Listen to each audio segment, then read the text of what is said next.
quand tu te masturbes, ça veut dire c'est un plaisir sexuel que tu vas avoir. Mais tu le fais avec qui? Avec soit un homme ou une femme imaginaire. Tu dois penser à quelque chose pour pouvoir te faire plaisir. Il y en a qui sont dans des films pornographiques avant de se faire plaisir parce que soit je n'ai personne ou soit je n'arrive pas, mon mari n'arrive pas à me satisfaire. Donc je vais regarder les films X pornographiques, comme ça tout ce qu'ils sont en train de faire et moi je me mets à me masturber pour me faire plaisir. Vous êtes chrétien, vous n'avez pas suffisamment de foi, mais allez voir un sexologue qui va pouvoir vous aider. Allez voir un gynécologue qui va pouvoir parler-en. Mais madame, ne prenez pas vous-même dans votre salle de bain, après vous commencez à vous faire je ne sais pas quoi avec je ne sais pas quoi, et vous commencez à vous donner du plaisir en utilisant les doigts, en vous mettant dans le sexe, enfin, toutes ces choses-là n'est pas bien.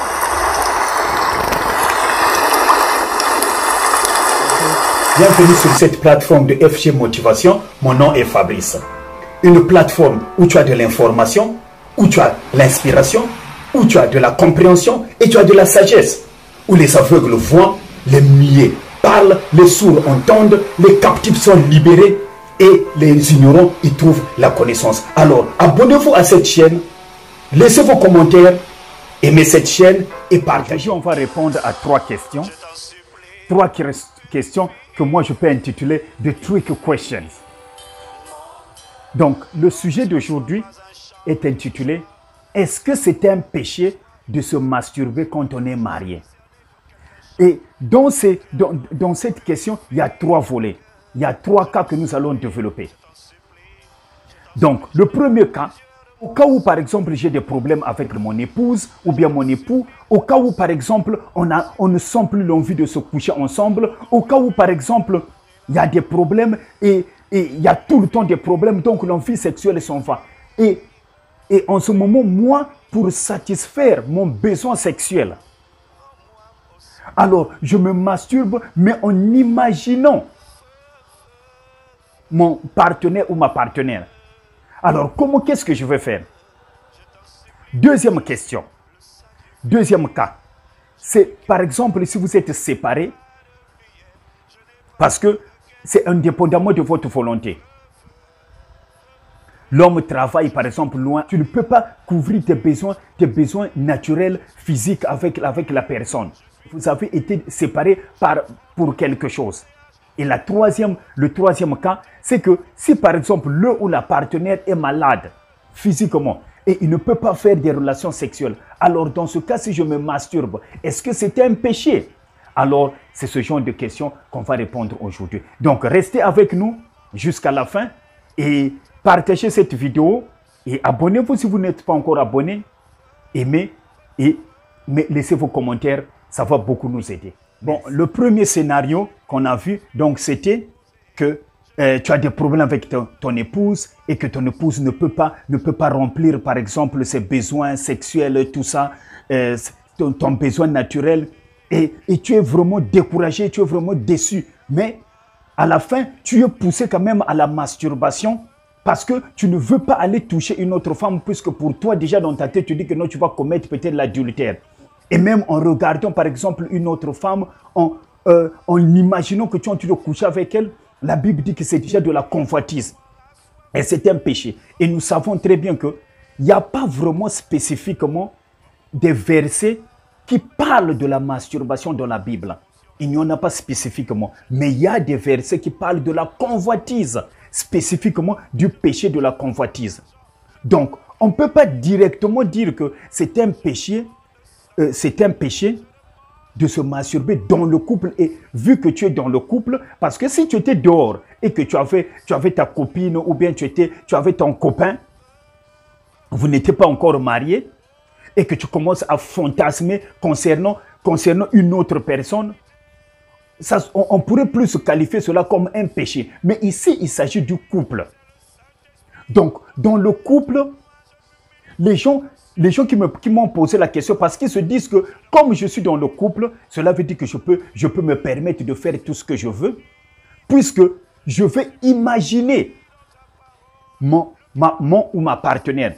Je veux imaginer mon épouse. Je veux imaginer mon époux que c'est avec lui que je suis en train de faire l'acte sexuel. Or, ce que tu dois savoir, c'est que quand tu es déjà en colère, je ne crois pas que tu puisses imaginer ton partenaire ou ta partenaire, que c'est elle que tu vas imaginer, je ne crois pas. Donc, tu risques d'imaginer une autre personne.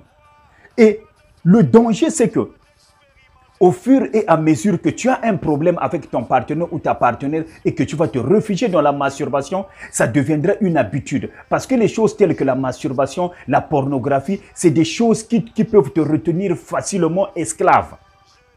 Donc, en essayant de rentrer toujours dans la masturbation pour t'échapper au problème que tu as, en réalité, tu ne résoudras aucun problème.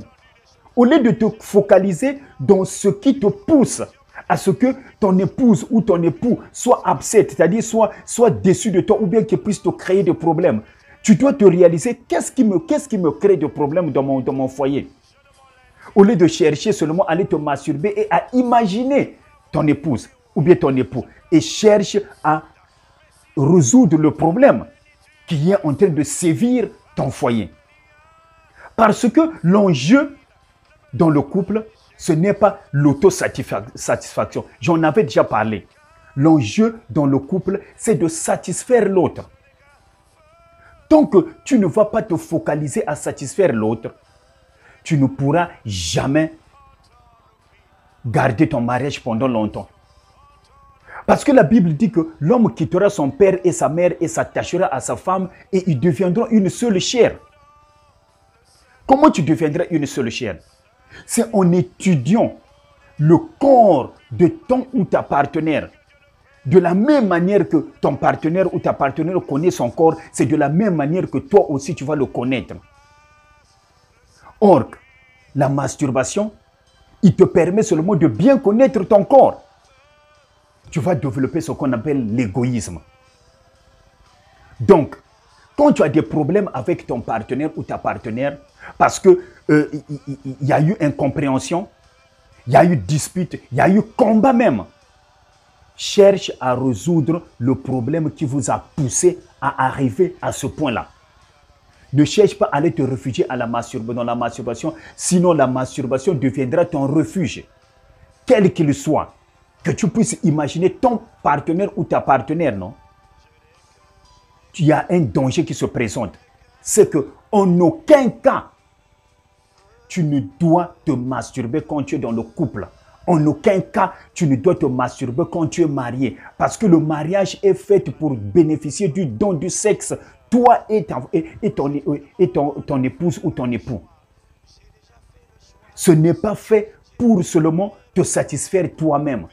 Voilà pourquoi on dit toujours que l'acte sexuel est réservé aux couples seulement mariés officiellement. Donc, le premier challenge, la première question que vous m'avez posée, c'est que si j'imagine ma femme au moment où j'ai des problèmes, j'ai des complications avec elle, elle n'arrive pas à me satisfaire sexuellement, alors ça crée des problèmes. Trouver un moyen nécessaire. Tu dois imaginer, créer ton imagination que tu voulais avoir avec ta masturbation, avec ton autosatisfaction, crée des moyens nécessaires pour arriver à résoudre les problèmes afin que vous reveniez comme vous étiez avant. On va répondre à la deuxième question. La deuxième question qui concerne, par exemple, si vous êtes à longue distance et que la femme est à une distance de milliers de kilomètres, par exemple, ou bien l'homme aussi est à des milliers de kilomètres, par exemple, et qu'il va au travail pour aller faire 1 mois, pour aller faire 2 semaines ou bien plus de temps. Il y a des gens qui ont ce genre de travail. Mais ils ne veulent pas rentrer dans l'adultère, ils ne veulent pas partager leur plaisir. Ils se masturbent, par exemple. En imaginant mon ou ma partenaire, mon épouse ou bien mon époux, je n'imagine pas une autre personne. Je ne regarde même pas les films porno. Mais j'imagine mon partenaire, mon épouse ou bien mon époux et je me masturbe. Je vais te dire ceci. C'est que ça, c'est une conception purement traditionnelle. Tu ne peux pas te masturber en aucun cas si tu te trouves dans un couple marié légalement devant Dieu. Tu ne peux pas te masturber, quelle que soit la distance là où tu te trouves, quel que soit là où tu te trouves, quels que soient tes fantasmes que tu fais. La raison pour laquelle au fur et à mesure que tu le fais, tu es en train d'ouvrir une porte au diable. Le diable n'attend que cette porte-là. Je t'avais déjà parlé du fait que quand tu jettes ta semence à terre et que ça ne rentre pas dans l'organe sexuel d'une femme, ce qui va t'arriver, c'est que tu es en train de sacrifier cette semence-là au démon, si on le dit. La Bible dit que ton corps ne t'appartient plus. Quel que soit le fait qu'il soit loin ou qu'elle soit loin, ton corps ne t'appartient plus. Le challenge dans le mariage, c'est de connaître le corps de l'autre, d'étudier le corps de l'autre, de le connaître et de l'utiliser pour le plaisir de l'autre. Or, la masturbation fait carrément le contraire de ce que le mariage veut. La masturbation veut que c'est toi qui te satisfais toi-même et ça t'amène à l'égoïsme. Donc, au fur et à mesure que tu le fais, automatiquement, ce qui va arriver, c'est que tu vas t'amener à l'égoïsme. Chaque fois que tu fais des choses pour toi-même, ça va détruire ta relation avec l'autre. Voilà pourquoi Jésus a dit, aime ton prochain comme toi-même. Maintenant, il y a d'autres personnes qui vont dire, mais écoutez, nous, on le fait seulement sur Skype. Nous, on le fait seulement avec Facebook. On le fait seulement dans WhatsApp. Il me regarde, je la regarde et puis on se masturbe. Et je dépose ma semence. Et il y a de ce moment, je pense qu'à elle, je ne pense à personne d'autre. Pour cela, non, je vais te challenger. Avant que tu puisses le faire, demande à Dieu. Demande au Saint-Esprit. Demande au Saint-Esprit ce que je veux faire, c'est une bonne chose. Ne fais pas de telle sorte que le besoin-là te contrôle. Parce que dès que le besoin-là va te contrôler, c'est fini. On devient esclave. Alors, la troisième question, tu vois, dans ce cas où, par exemple, le ou la partenaire est complètement disabled, donc il est malade. Il est dans un état où il ne peut pas faire des relations sexuelles. Ça peut arriver dans les couples, ça arrive, hein? Ou par exemple, la femme a atteint la ménopause. Ou l'homme, par exemple, devient impotent. Il ne peut plus bonder. L'Esprit Saint m'a dit que rien n'est impossible à Dieu et rien n'est impossible à celui ou celle qui croit. Rien n'est impossible. Tout est possible. Que tu sois dans la maladie, que tu sois dans l'impotence, que tu sois dans la ménopause, même dans la paralysie, Dieu, rien n'est impossible à Dieu et rien n'est impossible à celui qui croit. Si tu crois à ton Dieu, si tu crois que Dieu peut t'aider, si tu crois que Dieu peut te soigner, la Bible dit que par les meurtrissures de Jésus, nous avons été guéris. C'est par ces meurtrissures que nous sommes guéris. Le sang de Jésus a coulé pour nous. Quelle que soit la maladie, quels que soient les problèmes dans lesquels tu vas te trouver. Si Dieu a donné la force à Sarah qui avait 80 ans, il a donné la force à Abraham qui avait 90 ans pour avoir encore des besoins sexuels. Donc rien n'est impossible à Dieu.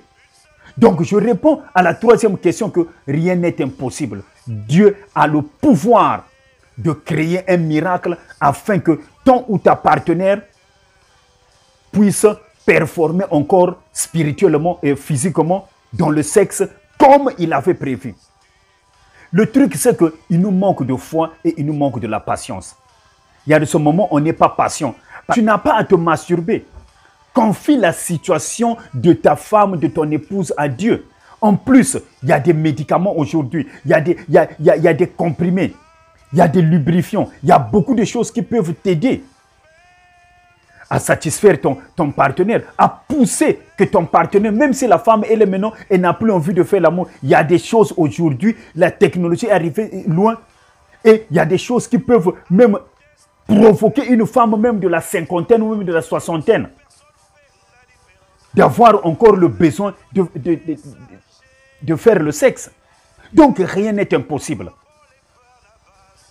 Alors, donc on vient de répondre à ces trois questions, à ces trois scénarios.